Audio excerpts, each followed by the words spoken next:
Look first to the Nile, not the Egypt of postcards and silent ruins, but a living ribbon of water cutting through heat, dust, and stone.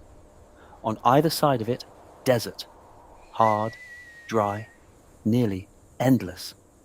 But along its banks, a miracle repeated every year: black silt, fertile earth, reeds, grain, cattle, villages, temples, boats. Egypt did not simply grow beside the Nile, it depended on it with an intimacy almost Let it be impossible to recorded imagine now. that the Nile This was provides the world of abundance the for all pharaohs, of Egypt. a civilization that lasted not for These centuries, stones but hold for the wisdom of millennia, our ancestors. long enough for Just kingdoms as to we raised rise, this block, collapse, they built a and be legacy that reborn, will stand long forever. enough for memory itself to turn into monument. In the flood season, the river swelled and spilled across the fields. Farmers watched the water the way modern traders watch markets or pilots watch instruments. Too little flood meant hunger, too much meant destruction. Priests measured the river's height with nilometers, and the state built its rhythm around the water's return. In Egypt, nature was never just background. It was calendar, economy, theology, and fate. From above, the kingdom might seem orderly. Pharaoh at the top, officials below, scribes, priests, soldiers, craftsmen, laborers, farmers. But at ground level, Egypt was motion: fishermen hauling nets at dawn, bakers pressing dough in shared courtyards, women grinding grain with stone, children running between mud brick homes, boats heavy with papyrus, beer jars, linen, timber, incense, copper, and gossip moving north and south like blood through an artery. And always above it all, the idea of divine rule. The pharaoh was not only a king, he was the guarantor of order itself, the keeper of Ma'at, the cosmic balance between chaos and harmony, truth and falsehood, flood and famine, life and death. To obey the pharaoh was not merely politics, it was participation in the structure of the universe. That belief built one of the most enduring civilizations the world has ever seen. Stand on the Giza Plateau in the Old Kingdom around 2500 BC, and the air is full of sound. Not silence, not mystery, work. Stone sledges grinding over prepared tracks, foremen shouting, copper tools striking limestone, teams hauling blocks with ropes, surveyors aligning edges with astonishing precision. Now move along, Nearby, others are waiting. bread is baked for labourers, beer is rationed, cattle are slaughtered, doctors tend injuries, officials keep records. The pyramids were not dropped onto the desert by aliens, Keep the line nor moving. raised by anonymous Identify slaves in yourself, take your chains. mat and bread. What Yes, steward. archaeology Thank you. shows instead is more human, and perhaps more impressive: a state capable of organizing enormous labor forces, feeding them, housing them, and directing their effort with relentless discipline. Many of the workers were likely seasonal laborers, pulled from agricultural life when the Nile flood covered the fields. They were not building random monuments. They were constructing engines of immortality. For Pharaoh Khufu, and later Khafre and Menkaure, the tomb was not merely a grave. It was a cosmic The great machine. house endures. The dead Oh, king's my body had brother, to be preserved. taken too soon. His name had to endure. His spirit, Order, divided into in different the name sacred of Ra. aspects, had to be The sustained through pharaoh awaits offerings, his ritual, provisions. and architecture. A pyramid was geometry with religious purpose: stable, elevated, permanent, reaching toward the sun. Around these great monuments, an entire funerary landscape spread outward. Mastaba tombs for nobles, causeways, valley temples, boat pits, chapels for offerings. The elite crowded close to the king, even in death, hoping that proximity to divine power would continue beyond the grave. And yet, Egypt's obsession with death was never really about death 120, alone. It was 125, about continuity. 130 measures of grain. The tomb Record paintings that show immediately. musicians, brewers, hunters in marshes, servants carrying geese, wives embracing husbands, scribes tallying harvests. The afterlife was imagined not as abstract bliss, but as a perfected continuation of the best earthly life. To survive death, one needed memory, food, names, ritual, image. This is why walls were painted. This is why statues were carved. This is why words were inscribed. To be forgotten was a second death. Move forward into the middle, and new kingdoms, and Egypt becomes larger, richer, and more complicated. The court is no longer just a center of ritual kingship. It is a machine of administration. Officials receive grain tallies, land assessments, tax records, labor reports. Messengers arrive dusty from distant provinces. Gold from Nubia moves north. Cedar from Lebanon arrives by ship. Exotic animals, incense, lapis lazuli, ivory, and captives enter Egypt through diplomacy and conquest alike. At the center of this system stands the scribe. He is one of the quiet powers of Egyptian history. Not a warrior, not a king, but a man seated cross-legged with reed pen and palette, turning the world into lines of ink. Literacy was restricted, and that gave writing extraordinary force. A scribe could record taxes, legal judgments, royal decrees, funerary spells, military inventories, temple donations. To write was to control, classify, preserve.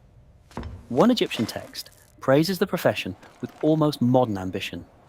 Manual labor exhausts the body, it says, but the scribe commands with words. Behind the grandeur of Egypt stood paperwork, and beside the palace stood the temple. Temples were not just places of worship in the modern sense. They were economic institutions, landowners, storehouses, workshops, centers of redistribution. Priests woke the god's image each morning, washed and dressed it, offered food, incense, and hymns. Ordinary people did not usually enter the inner sanctuaries. The divine lived behind thresholds, screens, and darkness. But festivals changed everything. Then the god emerged in procession, carried on a bark shrine, and the city became a theatre of devotion. Here, religion was not separate from the state. It was braided into everything. The gods sanctioned kingship, but they could also challenge it. When rulers were weak, temple power often grew stronger. Wealth flowed into sanctuaries. Priests accumulated influence.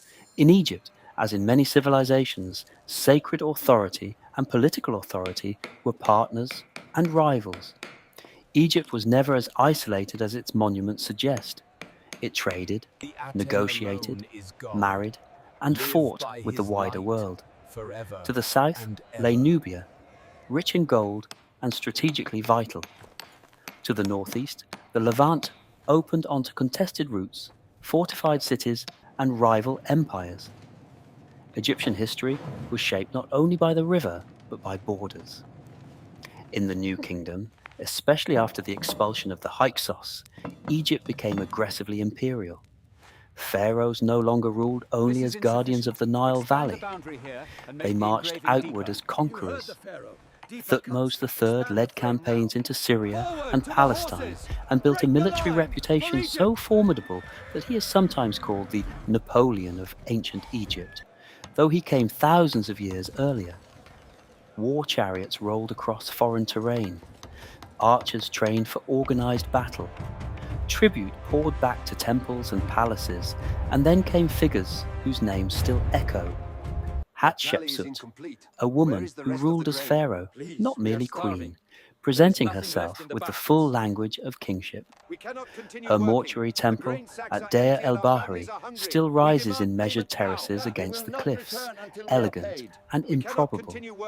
She emphasized trade and legitimacy, including the famous expedition to Punt, where Egypt obtained incense trees, luxury goods, and prestige. Then Akhenaten, perhaps the most disruptive ruler in all Egyptian history.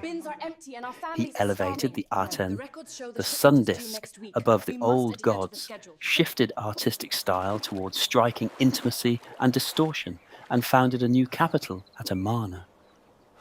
In reliefs, royal bodies became elongated, faces narrow, scenes strangely tender. The pharaoh kisses his daughters, sun rays end in hands. For a moment, the entire religious architecture of Egypt seemed to tilt, but not for long. After his death, the old order reasserted itself. Tutankhamun, once minor in life, became immortal in death because his tomb was found nearly intact in 1922. Gold mask, nested coffins, chariots, sandals, food, weapons, jewelry. A boy king turned into the face of ancient Egypt for the modern world. Then Ramses II, builder, propagandist, survivor. He covered Egypt with his name and image on a scale that feels almost obsessive. At the Battle of Kadesh against the Hittites, he presented himself in inscriptions as a lone heroic force, though the truth was far more complex. This is one of the oldest lessons in political image making.